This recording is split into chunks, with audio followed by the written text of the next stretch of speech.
Assalamualaikum dan selamat sejahtera semua untuk murid tingkatan 4. Okay, hari ini saya Cikgu Nur Sabrina Alamanti Rizwan akan mengajar ataupun memberi sedikit penerangan mengenai tajuk 3, iaitu seni catatan dalam bagi tajuk silibus tingkatan 4 ini. Okey. Mari kita lihat apa itu yang dimaksudkan dengan seni catatan. Okay, saya akan menerangkan apa itu seni catatan. Okay, seni catatan ini ia berkembang daripada abad ke-14 sehingga abad ke-19. Daripada mana? Daripada Eropah hingga ke Amerika melalui pelbagai aliran dan juga gaya. Okey, apa itu aliran dan juga gaya dalam seni catatan di barat? Okey, terdapat beberapa aliran tersebut, iaitu Renaissance, Barok, Rokoko, Neoklasisisme, Romantisisme, Naturalisme, Realisme, Impresionisme. Okey, seterusnya mari kita lihat apa yang terdapat satu persatu dalam aliran seni catatan barat ini.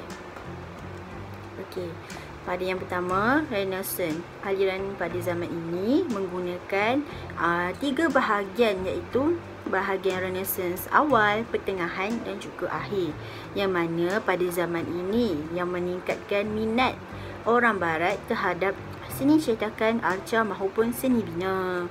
Okey, pada era pertengahan dalam Renaissance ini, ia adalah kemuncak lahirnya beberapa tokoh seni terkemuka, iaitu pelukis Leonardo da Vinci, Michelangelo dan juga beberapa yang lain.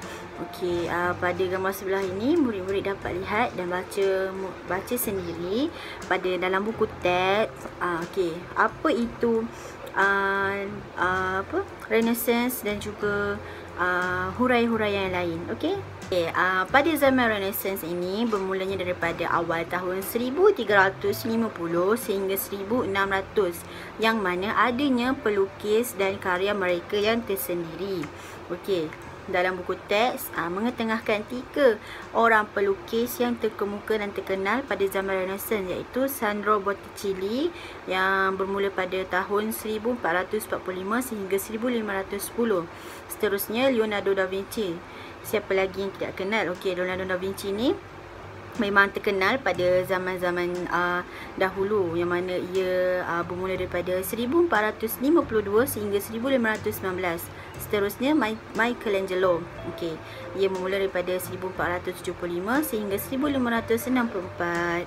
Okey, murid-murid dapat lihat sendiri pelukis dan karya mereka di dalam buku teks untuk huraian-huraian tersebut, yang mana Sandro Botticelli ni menekankan kepada apa contoh karyanya, sama juga seperti Leonardo da Vinci dan juga Michelangelo.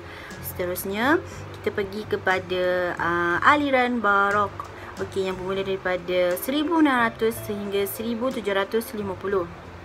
Okey, dalam aliran seni catatan barat ini, Barok ini menekankan kepada fahaman pimpinan Martin Luther, iaitu pemimpin agama Jerman, yang mana ia lahir daripada gereja Katolik. Ia menentanglah kepada pimpinan Martin Luther tersebut. Okey, kenapa ia dihasilkan? Apa tujuan aliran ini? Ia adalah untuk membangkitkan emosi dan keterujaan. Okey, seterusnya antara pelukis yang terkenal pada zaman ini adalah Jan Brueghel the Elder, Caravaggio, Nicolas Poussin dan juga lain-lain. Okey, pada zaman ini karya seni menggunakan penggunaan ruang, cahaya, isi padu dan jalinan untuk menunjukkan elemen tenaga.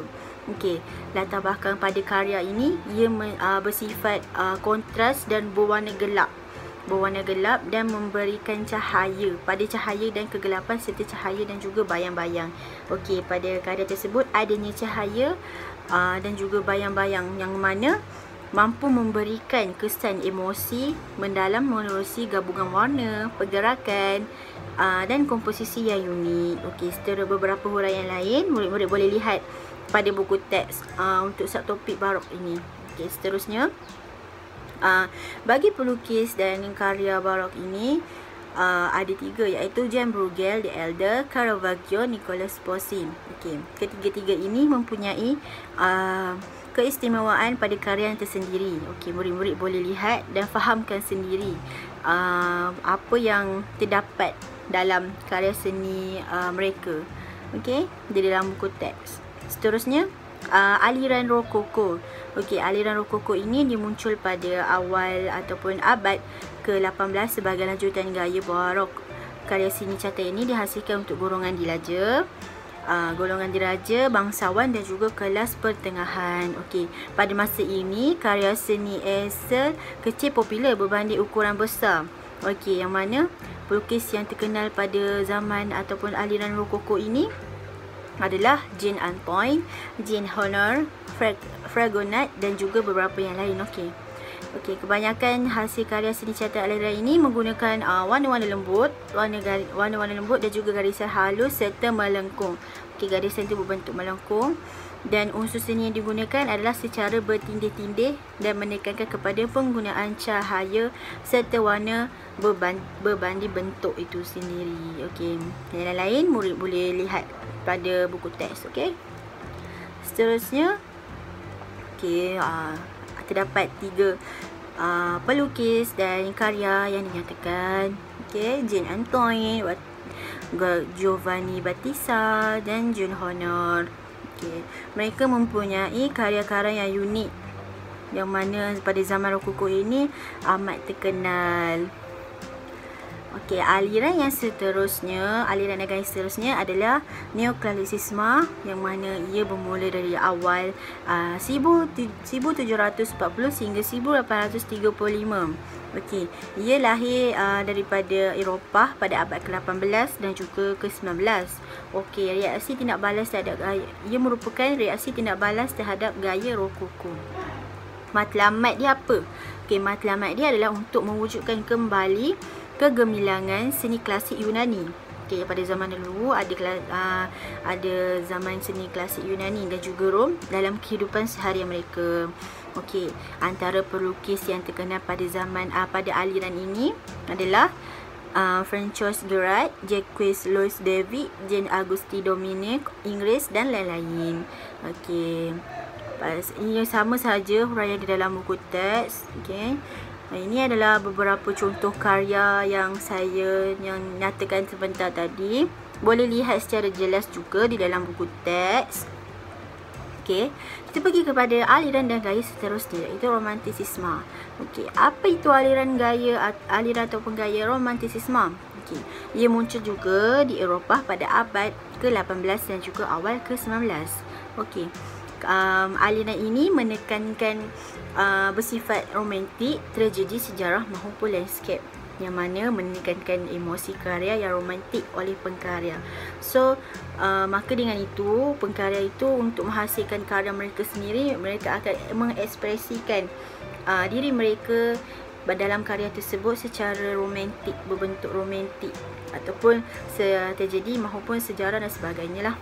Okay, pelukis yang terkenal pada zaman itu adalah John Ruskin, William Turner, Eugene de Clairaut dan Francisco Goya.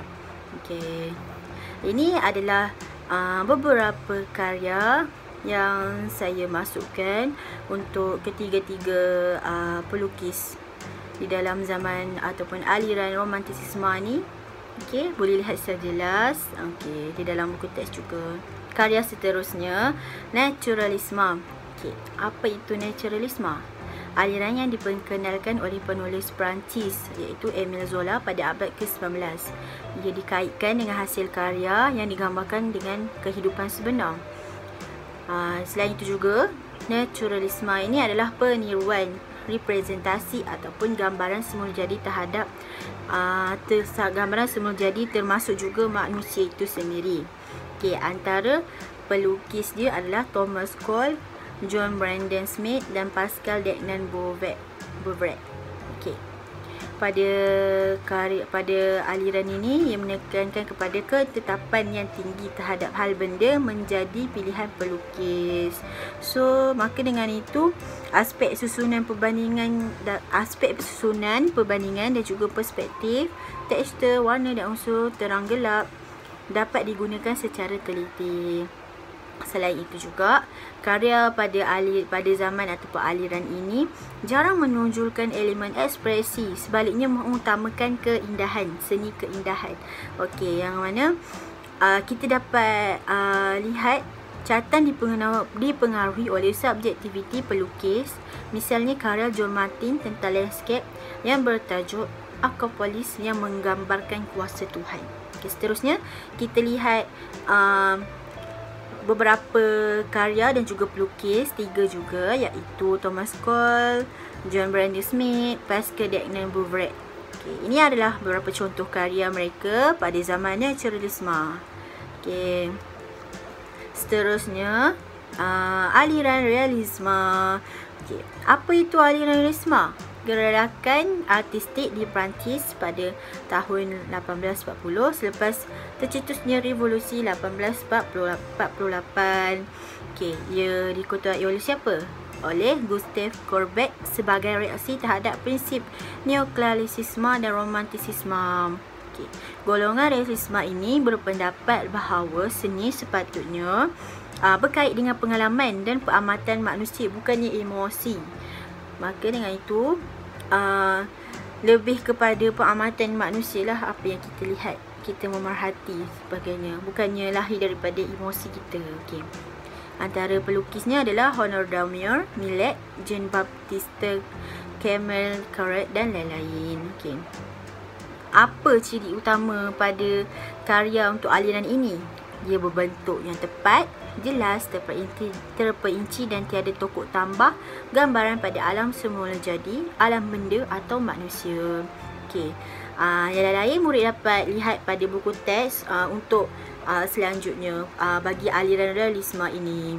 Okey, seperti yang saya nyatakan di dalam slide ini adalah beberapa contoh gambar dan karya pelukis dan juga karyanya. Okey, seterusnya kita pergi kepada aliran impresionisme pada tahun 1860 sehingga 1895, yang mana aliran ini pada abad ke-19 disifatkan revolusi dalam seni kerana kaedah berbeza dengan pendekatan konvensional seni lukis pada zaman tersebut. Okay, karya yang dihasilkan di luar bangunan, yang mana ia dilukis berdasarkan visual yang dilihat. Ketiga pelukis dan karya ini dapat dilihat melalui karya seni catatan mereka itu sendiri. Semuanya ada huraian di dalam buku teks. Murid-murid boleh lihat di dalam buku tersebut. Okey. Ini adalah rumusan.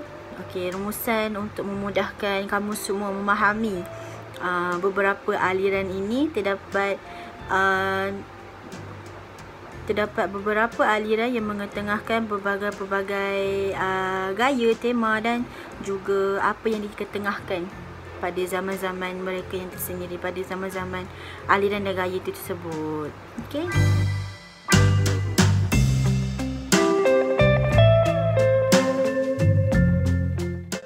Itu sahaja daripada saya.